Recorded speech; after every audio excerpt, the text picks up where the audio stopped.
All right. This is a new series, and I'm really excited to have Dr. Chris Colgan on with me today. We're going to be addressing some really important topics that so many people don't understand the depth of this topic that we're going to be talking about over the next 5 days, but it's leaky gut. And what you and I have done is we've teamed up to bring people solutions for what a lot of people are very probably interested in on this topic, but we can give them some clarity on what leaky gut is and how we can start to get them pre-framed to understanding some solutions that they can follow to get themselves more healthy from inside out. And today's topic is clean, and we're going to be talking about 5 C's over the next 5 days and how the 5 C's equals the 1 T, which is transformation. And what we really want to do is transform people's lives into becoming a better version of themselves to where they have long-term health from inside out. So Dr. Chris, welcome to the conversation today. Oh, thank you. It's so great being here. I appreciate this, Jim. Yeah, so let's just start rolling this out to people and talking to them about our first topic, which is cleaning the home environment. And so many people, they're probably thinking like, what the heck does the home environment, how does that correlate to my internal health? And how does this help with like planning a protocol for leaky gut? Yeah, well, everything starts at home. My wife is famous for telling me, goes, Chris, world peace begins at home, and it starts usually in the kitchen. Okay, so the biggest thing that we're seeing is what are we doing to cause these digestive problems, right? It's not like something you catch out of the air. It's not something you acquired. It's something that you're doing. I mean, you are the cause of your digestive distress. So we got to figure out, okay, how am I doing that, and what it is that we're using. And this goes anywhere from we start, especially in the kitchen, with our cleaning products. All right, how those are some of those products that are made are the most toxic products that have ever been designed, that actually do more harm than good, than taking away the germs right now. Okay, so we always like to look at what is the toxicity of the cleaning products we are using, and can we find something that is less toxic or organic in nature, good organic, not like organic lab type thing, but more just healthier and biodegradable, versus something that is so toxic that, God, if we spray it in our kitchen, we're just wondering, are we going to get some kind of side effect from using it on a daily and cumulative basis? So that's one part.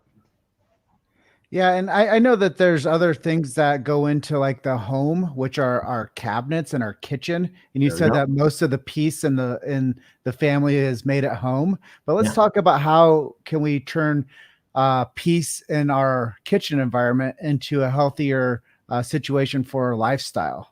Sure, of course. And, especially now more than ever during this, COVID climate, there's a lot of, let's just say, comfort food in those cabinets, right? Things that we just love to kind of like, we always tend to walk in the kitchen more often than we used to because we're at home more often.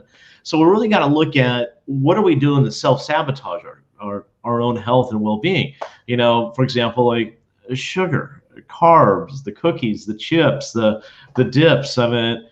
Really, every now and then is one thing, but when it becomes an everyday habit, let's just say that's not going to work out for you, and that's going to cause you more distress and problems with digestion.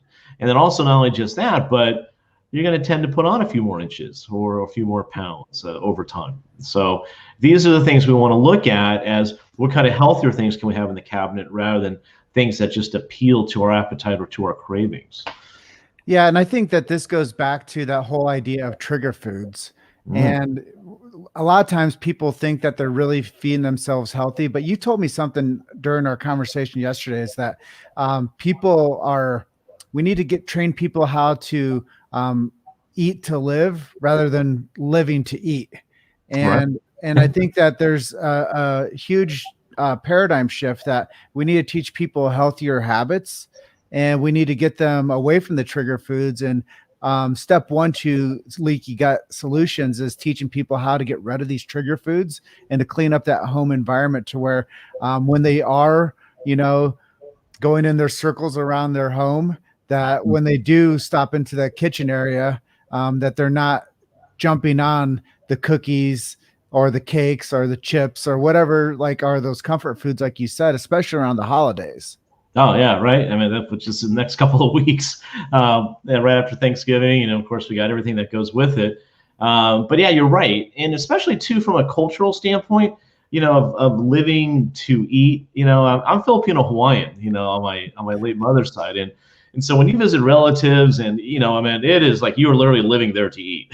Okay, and we always know that that's just kind of a one of those things that when you visit for a holiday event or a birthday or some kind of celebration, that's what tends to happen anyways. But we're finding that kind of eating happening way too much and more common and on a daily basis rather than on an every now and then basis. So yeah, that plays that cumulative effect, right? So we're kind of looking at, oh, I can't wait to have that. That looks so good versus, well, I can't wait to have that because I know I'm going to feel so good after I eat it. Okay, so that's a difference, and especially now as I'm in my late 40s, when I go to a restaurant or when I go to places to dine, one of the biggest things that I do as a metric is how do I feel when I leave? Do I feel like, oh my goodness, I gotta go? I wish I had a cot back here to take a nap. Or do I feel like, wow, I actually feel pretty good. I have energy. I still have energy, considering what I ate, and I'm looking forward to sleeping really good tonight. Those are the differences, kind of like a litmus test I use now when I dine or eat. Yeah.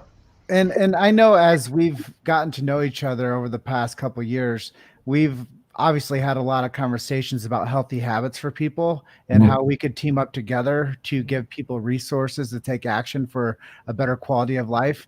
And we're putting together a master class on leaky gut that we're inviting everybody to join us for. The link's in the description above. Please pre-register at that link. It's going to be a webinar that Dr. Chris is going to be hosting, and we're going to talk about a lot of great information to get people transformation. And if it might not be for you, the actual person watching this right now live or on replay, you might get this in an email. But whoever's getting this information, maybe you have somebody that you're very close to that doesn't want to speak up about some of the gastrointestinal distress that they're in. And maybe you can just give them the link and they can register, or you can register yourself and learn as much as you can. So where this master class is going to help educate people on what they can do to have a better quality of life. Jimmy hit it right on the head there. I mean, there's so many people out there that need help. They're just kind of embarrassed or afraid to ask for it. And one of the biggest things I've known growing through the years is you should never be afraid to ask for help, especially during these times right now. We're, between the stress that we're dealing with, between people being, jobless, working from home, not able to see friends and loved ones, not able to honor people like they once were able to do that before. I mean, there's just a lot of things people are going through that's affecting them internally, from all the anxiety and emotions they're going through. So please, what we do, we're your partner in all this here. You're not alone. And that's why we are purposely having this webinar, so we could be of service and help you transform your life, so that way you never have to see these kind of days again. Yeah.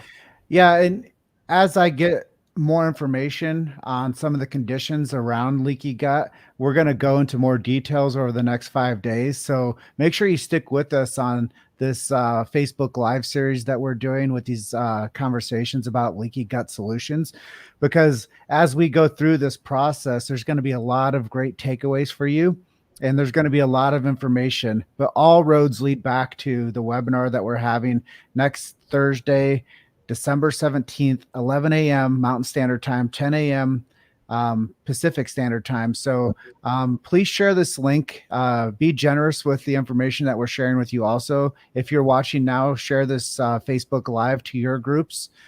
Get as many people registered for this information as you can with us, and be an advocate for other people in your life, because like Dr. Chris said, you guys are not alone. And now more than ever, we all need to support each other with good information and great resources.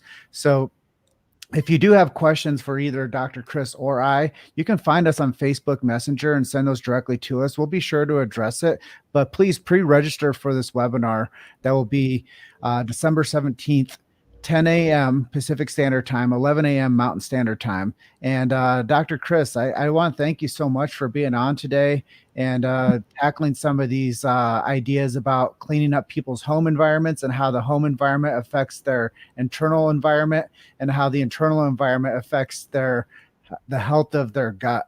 And so many times people are afraid, they're taking antacids, they're bloated, they don't want to talk about it, they don't want to talk about the distress that they have with eating food and how it makes them feel. Like you said, you don't want to go out for a meal and feel like you have to take a nap immediately after that. So Right. we want to feed the body for performance. We don't want to feed the body to feel like it's sluggish and sick. Yeah, couldn't have said it better myself. Exactly right. I know we had one last topic that I wanted to touch on before we jump off the webinar, and that's clean food versus dirty food. And a lot of times people think that they're eating really clean, Right. but they might be a little misconstrued on what clean food really is. And I know that fruits and vegetables are probably our go-to and lean meats is our go-to, but let's talk a little bit about what people might think is clean food and how we can maybe dispel some of their ideas around that. Yeah, well, I mean, food has changed so much. I mean, especially when you and I were kids, all right? I remember my mother used to, as kids, and this is in the 70s and 80s, we have to do so much now when we read labels. The only thing my mother cared about at the time was this one word that started with a P, and that said preservatives, all right? It wasn't so much the sugar, but it was the preservatives. That was her number one thing. So of course we couldn't have all those fun cereal boxes, like the Cocoa Puffs or the Lucky Charms and things like that, right? So we had to eat, the healthier ones like the Corn Flakes or a grape nut. Well, yeah, right. Or oatmeal. Those were the things that we used. And back then, we used to ride our bikes to school, okay, or walk. And so we used that energy, immediately after we ate. So we were very fortunate with the childhood we had back then. But the thing about clean foods today is food has changed. I mean, we're looking at a lot of GMOs, which stands for genetically modified organisms, right? Now, these are different kinds of foods that, have what we call glyphosates, which are very toxic to the body, okay? And we also have things, like high fructose corn syrup. Something may say, diet, fat-free, safe or sugar-free or whatever it is. Natural. All natural. Yeah, and what is truly all natural now again, right? So you really got to pay attention to that. But the biggest thing, like for example, the number one GMOs in America is corn and wheat. Back when we were kids, it was eating the wheat bread, not the Wonder Bread, right? It was having corn on the cob. It was, and unfortunately, the vast majority of our farms are have GMO seeds now. Farming has changed altogether. It's just it's a shame. So you really got to read the labels and realize, count how much sodium is in there. When it comes to your meats, where are you buying them from? Are they grass-fed meats? Are they organically fed? All these things come into play. And that we could actually do a whole webinar on that, Jim. If we wanted to in the future, we just might. But it's also there's also one missing component that a lot of people kind of overlook is they're not getting in enough water to wash this food out of their digestive tract, okay? It's just sitting there, right? It's putrefying. It's not cleaning the body out. And I'm talking about water, right? Filtered water. I don't care what mountain or spring or country it comes from, but something that is purified and is healthy for you rather than what's coming out of the tap. So water is essential. And, the common thing I tell people is, you want to drink at least 8 to 10 cups of water a day, which is 64 to 80 ounces, to really help clean your body out, reduce appetite, reduce those cravings, and just keep those toxins out of you as much as possible. So it's almost not so much the clean eating or clean food, the clean drinking. How much more drinking are we doing versus clean drinking or clean eating?